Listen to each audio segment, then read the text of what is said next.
Appreciate Thank you, it. sir. Ed Bekgley Jr. is all about living green and cutting his carbon footprint. Does this change things at all, these emails? The star of Living with Ed joins me now. Ed Bekgley, welcome to the show. Good to see you, sir. Stuart, thanks for having me on. You heard this. There seems to be some discussion amongst the climate community that maybe the evidence isn't there. They're split, they're divided. Do you ever think that maybe you're wrong about global warming? I think the science is very clear on global warming. What these statements are, we'll go down the path and see what happens in peer-reviewed studies. Those are the key words here, Stuart. Peer-reviewed studies. If these scientists have done something wrong, it will be found out and their peers will determine it. I don't think geologists should write papers about being an actor or a newscaster, nor should... don't get your information from me, folks, or any newscaster. Get it from people with PhD after the name. Peer-reviewed studies are the keywords. And if it comes out in peer-reviewed studies that there are some cooking in the books, that will come out. Well, you know, Senator Inhofe has a list of 700 climate scientists who say this global warming, they've got problems with the whole theory of global warming. I put it to you. There's not 700 climate scientists. There's weathermen and other people in there. There are some climate scientists. The science is not in. It is in. No. Stuart, quit saying that. The debate is not over, sir. Peer-reviewed studies. Go to Science Magazine, folks, Nature Magazine. Go to somebody you trust, National Geographic. Don't get it from you or me. Don't get it from Rush Limbaugh or Glenn Beck. No. Scientists, people with PhD after name. Okay. Weathermen, not weathermen. Science, climate. Listen to this. I had a Princeton professor on my program. What does he have his degree in? Look, he's a physicist.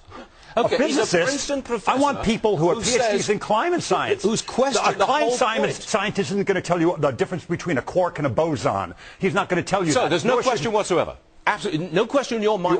You can be skeptical. Right. The debate is skeptical, but not denial. You guys are over. The debate is over. On global warming, the debate is very clear. It's out there in the scientific community. Read peer-reviewed studies. Peer-reviewed. That's all you need to do. Don't get it from you or me. You live the green life on a day-to-day basis, individually and personally. Fine. I've got no problem with that. But why do you have to impose it on me? Impose? Why do you have to impose dirty air on me in Los Angeles? Let me explain what I'm talking about.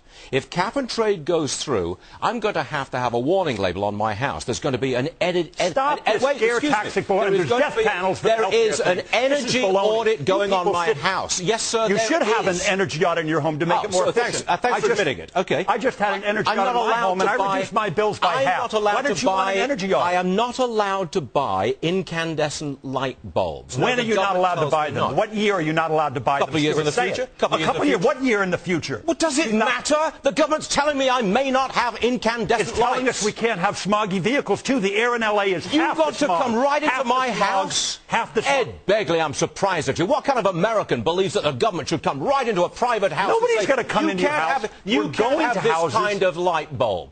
Or why would you have? You ever seen that easy? What is an easy bake oven? The little kids' toy, an easy bake oven. Why do you want to push me around? A light bulb is a little mini toaster. Why do you want to push me around? Because you are convinced we're going to hell in a handbasket. You're spewing your nonsense here yet again. Nonsense? The air in L.A. is twice as clean as it was in 1970. Why? Because of good technology. It's got nothing to do with global warming. It has everything to do with good science. Nothing to do with global warming. It has everything to do with finance and cleaning up the air. You people said it wouldn't work. We have cleaner air in L.A. because of the catalytic converter. Nothing to do with global warming. I know it doesn't, but you said this before. You said it about seatbelts and airbags. So you couldn't possibly afford this. Why you spew these lies? That's not my argument. You spew these lies about how much it's going to cost. Do you have an insurance policy in your house? Lies? Do you have a fire policy on your house? Do you have one? Yes. Why don't you have an insurance policy on global warming that does this, cleans up the air in Houston, Bakersfield, and L.A., lessens our dependence on I want to be left alone, Ed.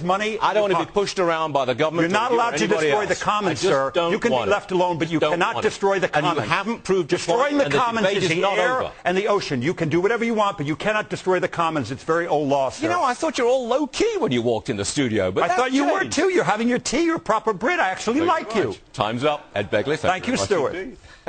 Coming up.